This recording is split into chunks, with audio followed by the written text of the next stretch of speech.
셋, 별. Ya, Assalamualaikum warahmatullahi wabarakatuh. Pada hari ini saya akan mempresentasikan yaitu ujian tengah semester mekanika bahan. Nah, perkenalkan nama saya Gozi Koran Arafi, offering A103A dari Universitas Negeri Malang. Nah, pembahasan pada hari ini yaitu yang satu, apa yang membedakan antara diagram tegangan-regangan pada material baja dan beton. Nah, diagram tegangan-regangan merupakan kurva-kurva didapat dari hasil uji spesimen, baik baja maupun beton. Kurva tegangan-regangan digambarkan karakteristik benda uji setelah mendapatkan gaya dengan memberikan gaya tarik secara konstan dan terus-menerus. Nah, tegangan adalah besaran gaya yang diberikan oleh beban terhadap luasan penampang, yaitu yang merumuskan tegangan sama dengan gaya tarik dibagi luas penampang. Nah, yang kedua yaitu regangan. Regangan adalah pertambahan panjang suatu benda terhadap panjang mula-mula yang disebabkan oleh adanya gaya luar yang mempengaruhi benda, yaitu yang merumuskan regangan sama dengan pertambahan panjang dibagi panjang mula-mula. Nah, ini adalah kurva tegangan-regangan baja. Nah, yang kiri itu yaitu tegangan, yang bawah itu regangan. Nah, terdapat 4 bagian, yaitu pada bagian ini yaitu zona elastis. Baja berperilaku elastis pada saat beban dirilis, baja dapat kembali ke panjang semula.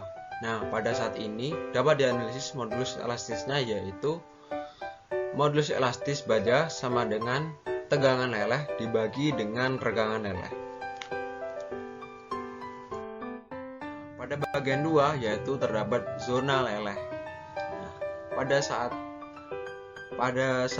ini baja mengalami leleh dan baja tidak dapat kembali ke panjang mula-mula saat beban dirilis. Nah, yang ketiga yaitu zona Strauss-Harden. Nah, baja mengalami penambahan regangan yang sangat besar, disertai dengan peningkatan tegangan. Baja mendapat penambahan kekuatan dari regangan yang terjadi. Nah, pada bagian keempat yaitu disebut dengan zona necking. Dalam zona ini, baja mengalami pemusatan tegangan stress contraction salah satu titik yang menyebabkan terjadinya necking yang menjadi letak putus spesimen. Nah, yang kedua yaitu kurva tegang renggang beton. Pada 0,3 Fc hingga 0,4 Fc, pada saat tegangan yang terjadi setara dengan 30% sampai 40% dari kuat tekan. Beton masih dalam kondisi linier, retak belum terbentuk pada beton. Nah, pada lebih dari 0,3 Fc hingga 0,4 Fc, pada saat tegangan yang terjadi melebihi 30% sampai 40% dari tekanan. Nah, retak mulai terbentuk. Pada saat 0,75 Fc hingga 0,9 Fc, pada saat tegangan yang terjadi setara dengan 75% hingga 90% dari kuat tekanan. Retakan yang terjadi sebelumnya menjalar ke mortar secara terus-menerus. Nah, pada tahap ini beton sudah melewati batas elastisitas, sudah mulai masuk dalam kondisi pelastisan. Nah, lebih dari Fc, setelah beton menerima tekanan melebihi kuat tekan Fc, sesaat sebelum mengalami keruntuhan tegangan, beton berkurang menjadi 0,5 Fc. Namun, regangan terus meningkat hingga mencapai batas retak. Nah, pembahasan yang kedua yaitu apakah dari diagram tegangan regang dapat dianalisis sebuah material termasuk dalam material getas brittle atau ulet ductile. Nah, sebelumnya kita akan membahas dulu tentang fraktur atau patahan.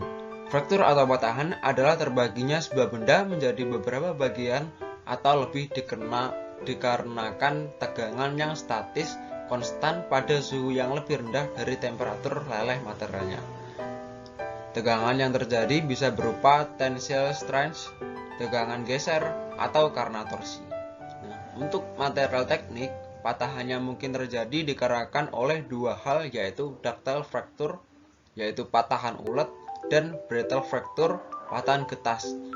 Hal ini ditentukan dari kemampuan material ketika mengalami deformasi plastis. Yang pertama, kita akan membahas tentang patahan getas, brittle fracture. Nah, merupakan fenomena patahan pada material yang diawali terjadinya retakan secara cepat dibandingkan pada patahan ulet tanpa deformasi plastis terlebih dahulu dan dalam waktu yang singkat. Nah, dalam kehidupan nyata, peristiwa patahan getas dinilai lebih berbahaya daripada patahan ulet karena terjadi tanpa disadari begitu saja. Nah, biasanya patahan getas terjadi pada material berstruktur martensil atau material yang memiliki komposisi karbon yang sangat tinggi sehingga sangat kuat, namun rapuh. Nah, ciri-ciri pada patahan ini yaitu permukaannya terlihat jelas berbentuk granular, berkilat dan memantulkan cahaya. Nah, terjadi secara tiba-tiba tanpa ada deformasi plastis terlebih dahulu sehingga tidak tampak gejala-gejala materi tersebut akan patah. Nah, yang ketiga, tempo terjadinya patahan lebih cepat. Yang keempat, bidang patahan relatif tegak lurus terhadap tegangan tarik. Yang kelima, tidak ada reduksi luas penampang patahan akibat adanya tegangan multiaksial. Nah, selanjutnya yaitu patahan ulet, ductile fracture. Patahan ulet merupakan patahan yang diakibatkan oleh beban statis yang diberi pada material. Jika beban dihilangkan, maka penjalaran retak akan berhenti. Nah, patahan ulet ini ditandai dengan adanya penyerapan energi disertai dengan adanya deformasi plastis yang cukup besar di sekitar patahan, sehingga permukaan patahan nampak kasar, berserabut, dan berwarna kelabu. Selain itu, komposisi material juga mempengaruhi jenis patahan yang dihasilkan. Jadi, bukan karena pengaruh beban saja.